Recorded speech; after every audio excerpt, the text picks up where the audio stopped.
गर्मी माशाल्लाह पड़ना शुरू हो गई। ऐसा ही है ना, रमजान और गर्मी, ऐसा लग रहा है कि अल्लाह मियाँ ने गर्मी ला के बता दिया कि इस दफा रमजान तुम्हें क्या देगा, टेंशन देगा।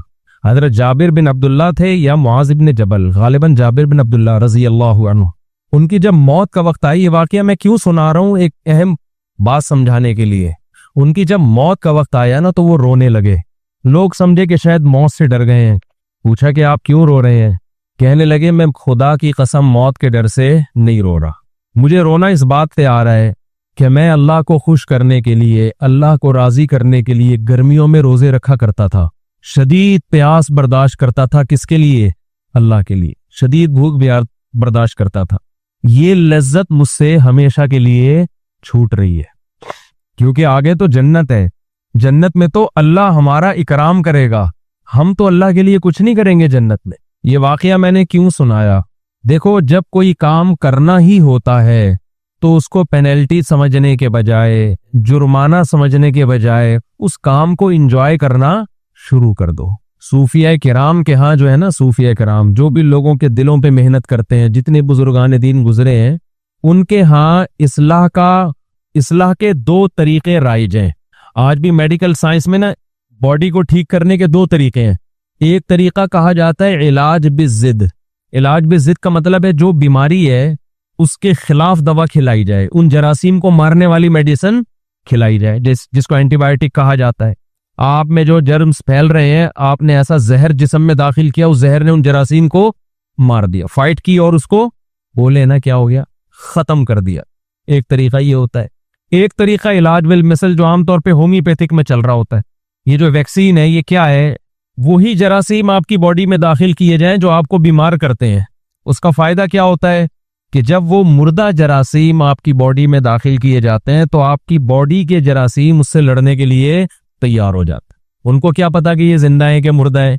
मुर्दा नहीं भी होते तो बड़े अधमुए हुए हुए होते हैं ना। जैसे आपने अपने बेटे की फाइट कराई किसी कमजोर से, मोहल्ले के कमजोर लड़के के साथ, बच्चा जीत गया, आहिस्ता आहिस्ता उसमें कॉन्फिडेंस पैदा होना शुरू हुआ। पहली दफा ही लड़ाई ऐसे ताकतवर से करा दी और उसने कूट दिया पकड़ के, बच्चा जिंदगी भर किसी से लड़ने के काबिल बोलो नहीं रहेगा ना। शुरू में कमजोरों से लड़ाई करवाई जाए, फिर आहिस्ता आहिस्ता वो बड़े बड़ों से लड़ने के काबिल हो जाता है। तो इलाज का एक तरीका बॉडी में ये होता है जिसको इलाज बिल मिसल कहा जाता है कि आपने जो वही जरासीम दाखिल कर दी, जैसे वैक्सीन है ना, कोविड की, कोरोना की वैक्सीन, तो आपकी बॉडी उन जरासीम से लड़ लड़के और आपका सिस्टम इतना मजबूत हो जाता है कि अब अगर किसी जर्म्स ने या वायरस ने हमला किया तो आपकी बॉडी खुद उससे हमला कर लेती है। तो वही चीज दाखिल की जा रही है बॉडी में। क्या ख्याल है भाई? तो अहलुल्लाह जब इलाज करते हैं ना दिलों का, कि आप इससे गुनाह छूट जाएं, आपके दिल में आप शरीयत के फराइज व वाजिबात पूरे करना शुरू कर दें, तो इसका एक तरीका ये होता है कि आपके दिल में अल्लाह का खौफ पैदा किया जाए, जहन्नम से डराया जाए, आग से डराया जाए, बताया जाए कि इस पर क्या क्या सजाएं हैं। इससे ये होता है कि जब आप गुनाह के करीब जाते हैं आप कांपने लगते हैं, खौफ तारी हो जाता है आपके ऊपर। जब आप रमजान का रोजा छोड़ने लगेंगे आप पर खौफ तारी हो जाएगा। इससे आप गुनाह से बच तो जाएंगे, शरीयत के हुक्म को पूरा तो कर लेंगे, लेकिन हुक्म पूरा करने में मजा बोले नहीं आएगा। खौफ की वजह से भी इंसान काम कर लेता है, लेकिन काम में जान पैदा नहीं होती। कुछ तलबा वो होते हैं जो एग्जाम की तैयारी के लिए पढ़ते हैं, उन्हें पढ़ने का शौक बिल्कुल भी नहीं होता। डर होता है कि कल फेल हो जाएंगे, अब्बा से मार पड़ेगी, ये हो जाएगा, वो हो जाएगा। वो भी पढ़ लेते हैं, लेकिन जब वो किताब सामने रख के बैठते हैं तो उन्हें खुशी नहीं होती, बल्कि उनको तकलीफ के कब इस अमल से हमारी जान छूटेगी। समझते हो? ये लोग ज्यादा तरक्की नहीं कर पाते हैं, ये धक्के दे दे के चलते रहेंगे, एक दिन बेजार होके भाग जाएंगे। और एक तरीका ये होता है कि आप जो काम कर रहे हैं, जो जिम्मेदारी आपको दी गई, उसमें आपकी दिलचस्पी पैदा हो जाए, वो काम आपके लिए मजेदार हो जाए। गुनाह कभी अल्लाह के खौफ से इंसान छोड़ता है, कभी अल्लाह की मोहब्बत में छोड़ता है।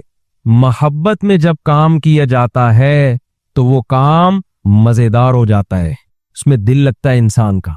हजरत जाबिर बिन अब्दुल्लाह जो रो रहे हैं मौत के वक्त, कि मैं जो गर्मियों में शदीद प्यास बर्दाश्त किया करता था वो लज्जत आज मुझसे छूट रही है। बताओ, शदीद प्यास लज्जत की चीज है या टेंशन की चीज है? टेंशन की चीज है। लेकिन इस टेंशन के छूटने पर जाबिर बिन अब्दुल्लाह रजी अल्लाह अन्हु को इस टेंशन के छूटने पर उनको टेंशन हो रही है।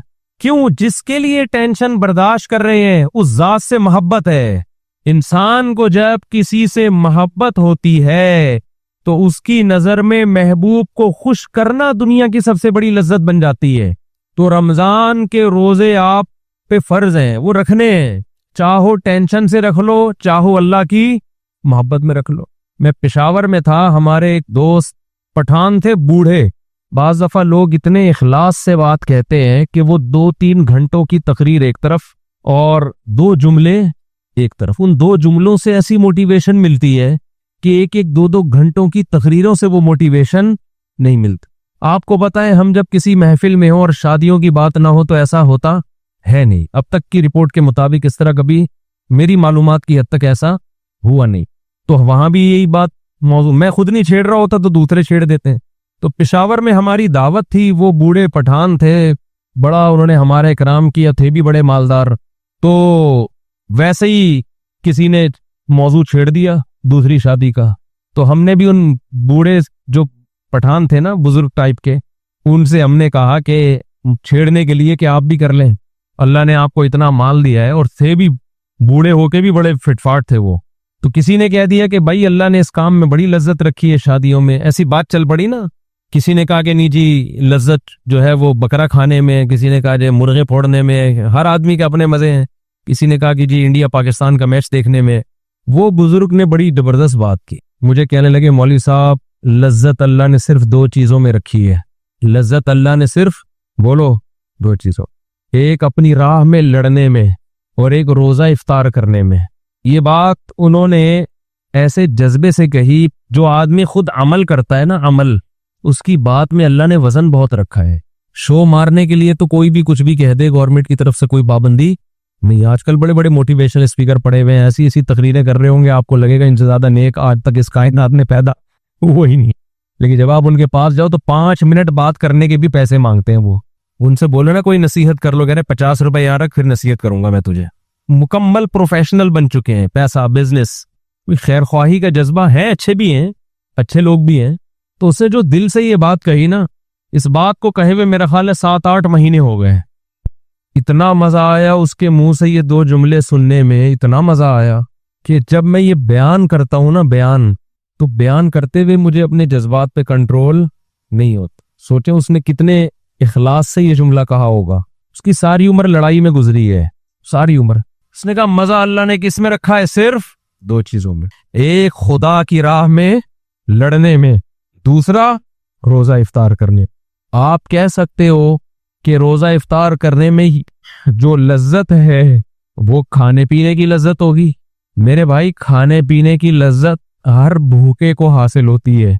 खाने पीने की लज्जत हर भूखे को, बोलो, ये तो अंग्रेज को भी होती है, भूख के बाद उसको खाना मिलेगा, उसको भी बड़ा मजा आएगा।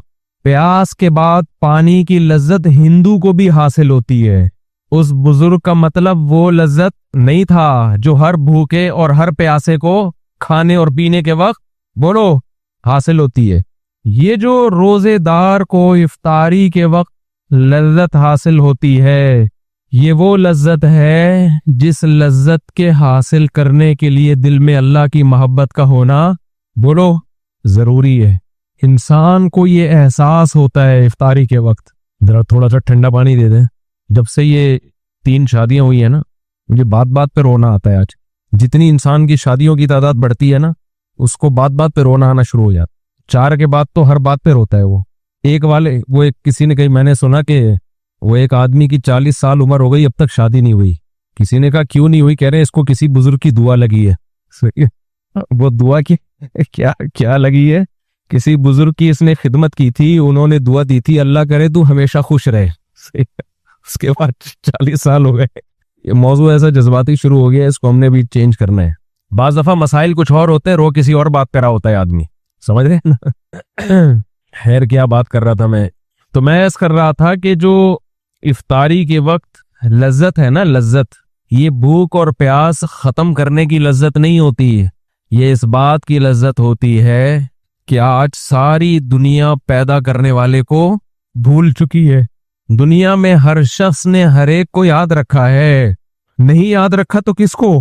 पैदा करने वाले को। आज शादियों में मिस गैदरिंग होती है ना, आप उनसे कहें सेपरेट इंतजाम कर लो, लड़कियों को इधर कर लो, मर्दों को इधर कर लो, दरमियान में चादर खींच लो, क्या जा रहा है?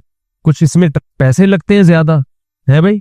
लेकिन ऐसे मजाक उड़ाएंगे आपका, ऐसे बात करेंगे, अबे ये मौलवियों ने इतना मुश्किल बना दिया, अबे क्या हो गया यार? आपकी नजर में हर कानून की वैल्यू है। हुकूमत ने लॉ बनाया 10 बजे हॉल बंद हो जाएंगे, आप 10 बजे बतिया बुझाते फिर रहे हो। आप अपने बाप को नाराज नहीं देख सकते शादी में, अपने भाई को नाराज नहीं देख सकते, लड़की वाले हो तो लड़के वालों को नाराज नहीं होने दोगे, लड़के वाले हो तो लड़की वालों को नाराज नहीं होने दोगे। जिस खुदा ने बनाया है, जो पैदा करने वाला है, जिसने ये नेमतें दी हैं, वो आपको दावत करने से मना भी नहीं कर रहा। वो ये भी नहीं कह रहा कि आपने ये खाना है ये नहीं खाना, वो सब चीजें हलाल कर दी उसने उस दावत में। वो सिर्फ इतना कह रहा है कि क्या कर दो, बीच में पार्टीशन कर दो। लेकिन आपके जू नहीं रेंगती, आप टस से मस होने के लिए तैयार नहीं हो। इतनी सी बात वो कह रहा है कि भाई दरमियान में क्या कर दो, पार्टीशन कर दो, आप कह रहे हो नहीं करेंगे। मुझे ऐसे मौके पे शुएब अलैहिस्सलाम का कलाम याद आता है। शुएब अलैहिस्सलाम ने जब अपनी कौम को समझाया ना, खुदा की नाफरमानी छोड़ो, तो कौम जवाब में क्या कहती है कि लौला रहतुका लरजमना का, तू हमारे खानदान का आदमी है, हमारी कौम का आदमी है, हमारी जबान ही है तेरी, कौम भी एक है, इस वजह से हमने तुझे छोड़ा हुआ है, हमारी कौम का ना होता मार देते तुझे जान से। शुएब अलैहिस्सलाम ने क्या कहा? अराहती अअज़्ज़ु अलैकुम मिनल्लाह, ऐ मेरी कौम मैं तुम्हें खुदा से डरा रहा हूँ, बातें खुदा की कर रहा हूँ। तुम्हारी नजर में कौमी ताल्लुक ये खुदा से भी बढ़कर है।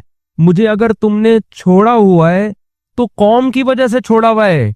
वत्तखज़्तुमूहु वराअकुम ज़िहरिया, और खुदा को उठा के तुमने पीठ के पीछे फेंक दिया है। ऐसा नजरअंदाज किया है गॉड को, अल्लाह को, खुदा को, कि पुश्त के पीछे उसकी कोई वैल्यू ही नहीं है। मैं तुमको बात कर रहा हूं खुदा खुदा खुदा खुदा, ऑर्डर अल्लाह का ऑर्डर, अल्लाह तुम्हारी डिक्शनरी में है ही नहीं। मुझे छोड़ा हुआ है तो क्यों? कौम की वजह से। अगर कह देते कि ए शुएब हम तू चूंकि नाम खुदा का लेता है इसलिए हम तेरी रियायत कर रहे हैं, कौम भी है लेकिन साथ में नाम तू अल्लाह का ले रहा है इसलिए हम तुझे कुछ नहीं कह रहे, तो खुशी होती मुझे। उस अल्लाह का तुम्हारी डिक्शनरी में कोई तस्करा है ही नहीं। आज शादी ब्याह में देख लेना, हर जगह यही हो रहा है। जहां अल्लाह की बात आती, खवातीन को बताओ भाई इस्लाम में औरत के लिए हया पसंदीदा है। मैंने बयान किया था ना कि खवातीन मोटरसाइकिल पर मर्दों की तरह ना बैठे, थोड़ा सिमट के बैठे। ये ठीक है, चादर के उलझने का खतरा होता है बाइकों में, तो सिमट के बैठे। अभी एक बुर्का आ गया किसी खातून का, भाई सिमट के बैठे, कपड़े को लपेट के बैठे, ताकि और चेन कवर भी लगाएं बाइकों में ताकि ये नौबत ना आए। इतना मजाक उड़ाया। इस्लाम हया को प्रोमोट करता है, हया को। हया किसमें ज्यादा है? देखने में किसमें हया ज्यादा नजर आ रही है? मर्दों की तरह बैठने में, ये खवातीन औरतों की तरह बैठे, हया किसमें नजर आ रही है? मगर हया आज डिक्शनरी से, क्योंकि अल्लाह चाहता है ना, शर्म और हया किसका हुक्म है? अल्लाह को, तो उसको कोई उस पे जू नहीं रेंगती। मिसालें दी जाती है जो ऊंट में सहाबियात ऐसे बैठा करती थी। ऊंट में तो ऐसे बैठना मुमकिन नहीं था, दोनों पांव एक तरफ करके। आज भी हमने उलमा बुजुर्गों को देखा है कि वो अपनी खवातीन को दोनों पांव एक तरफ करके बिठाते हैं। इसमें हया ज्यादा है। लेकिन अफसोस हमारे दीनदार तबका भी हया के मामले में आजाद। कुरान हया की तारीफ कर रहा है कि मूसा अलैहिस्सलाम के पास जब 2 लड़कियां आई उनको बुलाने के लिए, फजाअत इहदाहुमा तमशी अला इस्तिहया, कुरान कह रहा है उनमें एक लड़की आई हया के साथ चलती हुई, सीना तान के चलना, औरत के लिए बीच रोड पे चलना, ये अदा अल्लाह को पसंद बोलो नहीं है। आप औरत की आजादी के नाम पे बेहयाई फैला दो, आपकी मर्जी है। पैदा करने वाला इस अमल से खुश बोलो नहीं होगा। आप अपनी डिक्शनरी से अल्लाह को निकाल दो, फिर जो चाहे करो। एक साहब मुझे एक यूरोप के एक कंट्री के बारे में बताने लगे कि वहां आजादी बहुत है, बहुत आजादी है, हर एक के हुकूक हैं, जो चाहे करो, कितने अच्छे हैं। मैंने कहा आपकी और मेरी नजर में बहुत अच्छे हैं, अल्लाह की नजर में बिल्कुल भी अच्छे नहीं है। क्योंकि उन आजादी की वजह से उन्होंने जिन गुनाहों को हलाल करार दे दिया है ना, होमोसेक्सुअलिटी को, जिना को, लड़कियों के लड़कियों से आपस में ताल्लुकात, इन चीजों की वजह से अल्लाह की नजर में वो बिल्कुल भी अच्छे नहीं है। ये तो वो अमल है जिससे अल्लाह ने कौम लूत को उठा के पटक के मार दिया। जिस कौम ने अपनी डिक्शनरी से गॉड को निकाल दिया, खालिक को, खुदा को निकाल दिया, वो मेरी और आपकी नजर में बहुत अच्छा है, बनाने वाले की नजर में अच्छा नहीं है। बनाने वाला नहीं पसंद करता उसको। तो मत तारीफें किया करो ऐसे ऐसी कौमों की जिन्होंने खुदा को वराकुम ज़ुहरिया, अपनी पुश्त के पीछे फेंक दिया है। और अगर तारीफ किया करो फिर दुआ करो तुम्हारे बच्चे भी ऐसे बन जाएं, तुम्हारे बच्चे भी ऐसे बन जाएं। उन मुल्कों में जाएं, उनको इतनी आजादी मिले कि वो भी लड़कों से बदफेली करें, और जब आप उंगली उठाओ तो बोले कि ये ह्यूमन राइट्स है। अपने बच्चों को ऐसा बनाना चाहते हो तो उस कल्चर की सुबह शाम तारीफें किया करो। बोले बहुत अच्छे, माशाल्लाह, वेल डन बेटा, आजाद है, कोई रोक टोक नहीं है।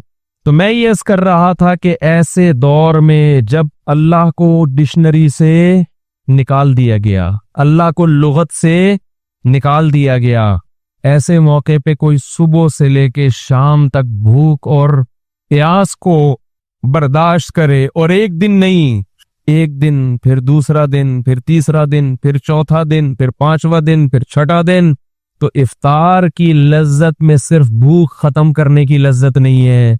असल लज्जत यह है कि जिस खुदा के लिए सुबह से शाम तक कुर्बानी दी, वो खुदा हमारी इस इफ्तारी पर भी हमसे खुश हो रहा है, वो हमें खाता देख के खुश हो रहा है।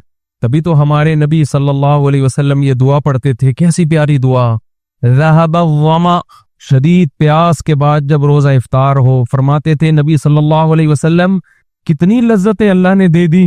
रहब वमा, फरमाते प्यास चली गई। शदीद प्यास में आप पानी पीते हैं, कैसा कैसा सुकून मिलता है। रहब वमा, प्यास चली गई। वबतल्लतिल उरूक, रगें तर हो गई। सारा दिन इंसान भूख और प्यास की वजह से कैसा खुश्क हो जाता है, सूख जाता है।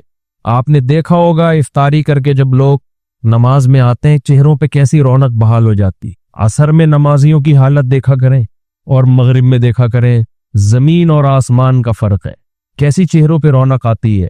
रहब वमा, फरमाया प्यास चली गई। वबतल्लतिल उरूक, रगे तर हो गई। ये मादी नेमत है। और आगे फरमाते हैं वसबतल अजरु इंशाअल्लाह, और अल्लाह ने चाहा तो सुबह से लेके अब तक अल्लाह के लिए जो हमने कुर्बानी दी है वो अजर हमारा साबित हो गया। वो अजर अल्लाह ने अपने हमारे अमाल में लिख दिया। मजे ही मजे, लज्जतें ही लज्जतें। इन लज्जतों से हमारा लिबरल तबका, दुनियादार तबका और गैर मुस्लिम बोलो महरूम है। ये लज्जत उसको हासिल नहीं है। वो भी भूखे रहते हैं डाइटिंग करने के लिए, कोलेस्ट्रॉल खत्म करने के लिए। उनको उनके ट्रेनर ने कहा होता है कि एक टाइम के खाने का नागा कर दो। उस भूख के बाद जब वो खाते हैं उनको वो लज्जत महसूस नहीं होती जो हमें इफ्तारी के वक्त महसूस होती है। इफ्तारी में अल्लाह ने सिर्फ जिस्म में सुकून नहीं रखा, बल्कि इफ्तारी के वक्त अल्लाह ने रूह का सुकून रखा है, रूह में। यही लज्जत अल्लाह ने सहरी में रखी है। सहरी का वक्त एक ऐसा टाइम है जिस वक्त दुनिया की कोई कौम नहीं खाती। कभी नहीं दुनिया में सुना होगा आपने इस टाइम पे लोग खाना खा रहे हो, कभी सुना है भाई कि जैपनीज सुबह 4 बजे उठ के खाना खाते हैं? कभी सुना आपने? अगर सुना है तो बोल दें हाँ सुना है, नहीं सुना तो थोड़ा गर्दन हिला दें। कभी सुना आपने? खाने का टाइम नहीं है, कहीं भी नहीं दुनिया में खाया जाता। ना अमरीकी खाते हैं, ना जापानी खाते हैं, ना चाइनीज खाते हैं, ना हिंदू खाते हैं, ना सिख खाते हैं।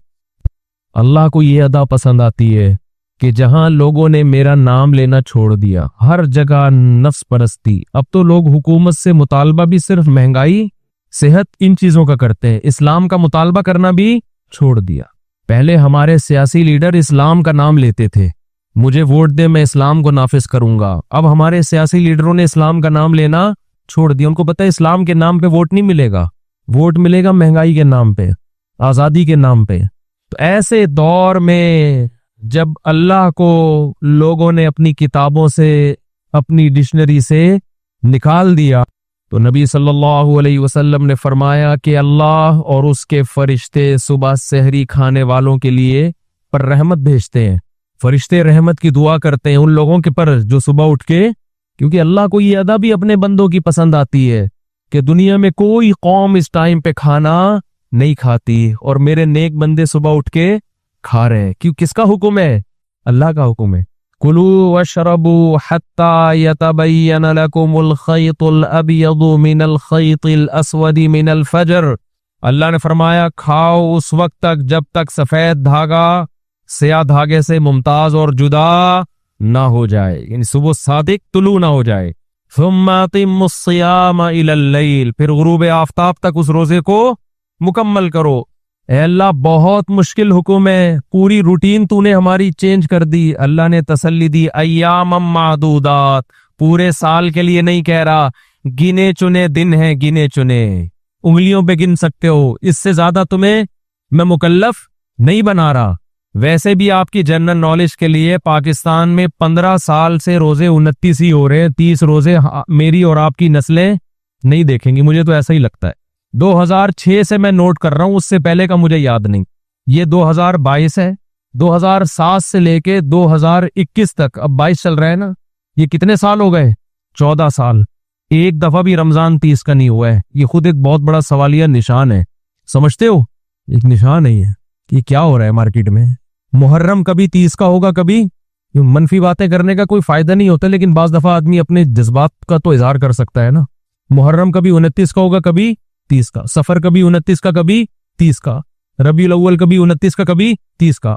14-15 साल हो गए रमजान 30 का होके नहीं दे रहा। माहिर फल्कियात बाज दफा कह देते हैं कि नामुमकिन है कि 29 हो, सॉरी हाँ, नामुमकिन है कि 29 को चांद नजर आए, फिर भी 29 ही का होता है। अल्हम्दुलिल्लाह, ये एक निशान है सवालिया खिलाल कमेटी पर, समझ रहे हो? तो बहुत बड़ा सवाल है ये कि मार्केट में हो क्या रहा है।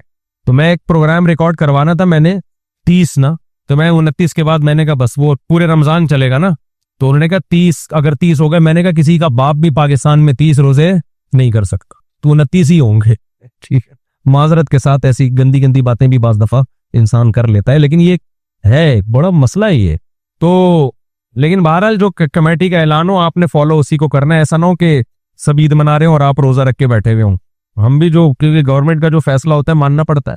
बने क्यों कर जो हो सबकार उल्टा, हम उल्टे बात उल्टी यार उल्ट। खैर, कहाँ अच्छी अच्छी बातें चल रही थी, फिर ये बीच में कुछ बातें गलत गलत आ गई। बस जल्दी से समेट के खत्म करता हूँ, बस 2 मिनट में खत्म करता हूँ। रमजान के हवाले से बात तो रमजान की चल रही थी ना।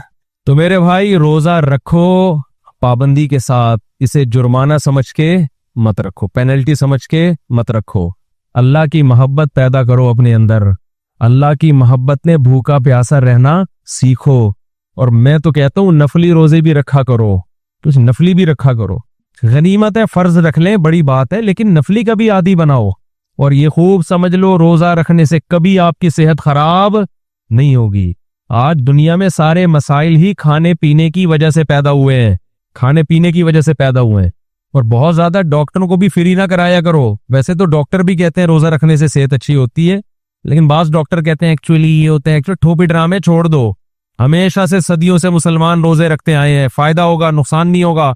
सबसे बड़ी बात यह कि आपकी कुव्वत इरादी मजबूत होगी। देखो, अंग्रेजों में हर वक्त खाने का दस्तूर है, वो पेट भर के तमीज से नहीं खाते हैं। वो घर से निकलेंगे केक रस, थोड़ा सा जो भी उनका केक रस, तो हमारा वाला तो वो हजम भी नहीं कर सकते, उनका जो भी केक रस होता है। फिर ऑफिस में गए कुछ ना कुछ, फिर वहां से निकले थोड़ा सा कुछ, 24 घंटे जुगाली।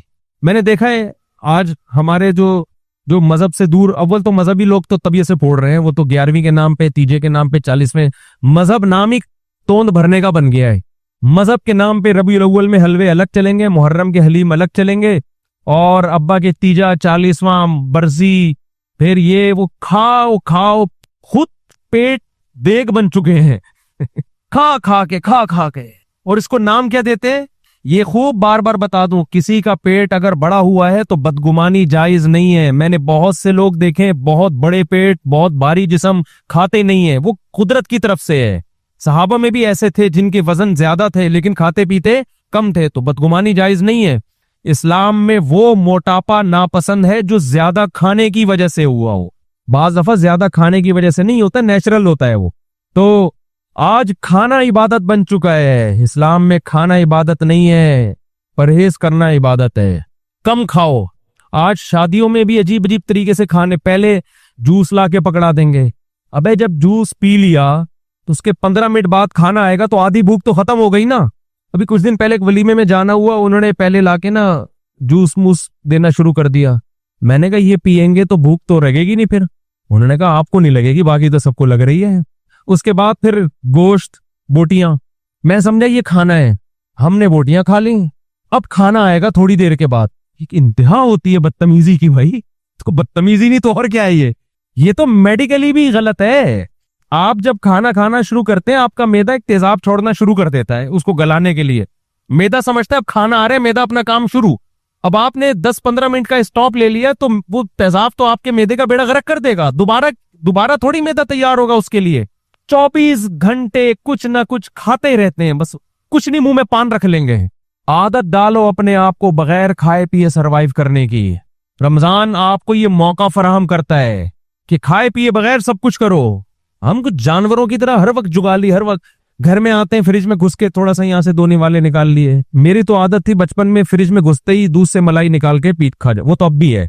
वो आदत तो हम छोड़ते नहीं। मलाई हम जब भी देखते हैं गरम गरम मलाई हो, मजा ना आए पैसे वापस। और मैं तो हैरान होता हूँ उन लोगों पर जो दूध की गरम मलाई खाते नहीं है। इतनी मजे की चीज है। और बच्चों को स्मेल आ रही है आजकल, बच्चों को उसमें से क्या आ रही होती है? स्मेल मलाई में से। वो खाएंगे क्रीम डब्बे वाली, जो जहर है ना क्रीम, वो खा रहे होंगे। दूध की जो भैंस के दूध की खुशबूदार मलाई, उससे इनको क्या आ रही है? स्मेल आ रही। फितरत ही बर्बाद हो गई है। तो हर वक्त मलाई के अलावा मलाई खा सकते हो, क्योंकि मैं खाता हूं। बाकी हर वक्त खाना अच्छा काम बोलो नहीं है, बुरी आदत है ये। रमजान आपको ये ट्रेनिंग दे देता है कि कुछ थोड़ा सा पेट को भी क्या करो, आराम दो। ऐसे ही सुबह ऑफिस जाओ बगैर नाश्ते के, तो आदत डालो। लेकिन मसला हमारे साथ ये है कि रमजान में आदत पड़ती है, उसके बाद जो परहेज टूटता है ना हमारा, ऐसा फिर ईद के बाद से फोड़ना फाड़ना, वो मैदे की ऐसी की तैसी हो जाती। तो रमजान में आदत डालें। कुछ बातें मैं भी इंशाल्लाह बयान के बाद बताऊंगा, वक्त चूंकि ज्यादा हो चुका है, गर्मी भी हो रही है, टाइम भी ऊपर हो गया है। तो जो हजरात बैठना चाहें वो बैठ सकते हैं। बयान के बाद इंशाल्लाह कुछ देर मसाइल का भी सेशन होगा, जो सवाल पूछना चाहें कुछ देर इस पर भी मैं थोड़ी सी बात करूंगा।